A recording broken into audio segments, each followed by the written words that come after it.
في حملة مكبرة شهدتها شوارع بورسعيد، وظهر المحافظ بنفسه وسط الأجهزة التنفيذية يرسل رسالة واضحة وصارمة، وقال آخر مهلة لتقديم العدادات يوم 12/7، وبعد كده اللي ما قدمش هيتقطع عنه التيار فورا. طبعا الكلام دوت للناس اللي بتستخدم الكهرباء بدون عداد، يعني ممارسة. الإجراءات بدأت والحملة مش هتستنى حد. حافظ وجه إنذار شديد اللهجة للمتقاعسين على تقديم العداد، أما الإصرار والتقديم عن العداد او الظلام. اما بقى لو ساكن في بورسعيد ولسه ما قدمتش على العداد، قدامك ايام معدودة حتى 12 قبل فوات الاوان.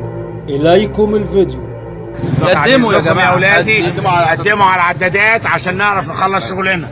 احنا عشان بعد 12/7 هنقطع كهرباء. اللي مش مقدم على العداد هقطع الكهرباء، مش هعمل له ممارسه. انشروا الكلام ده بعد اذنكم.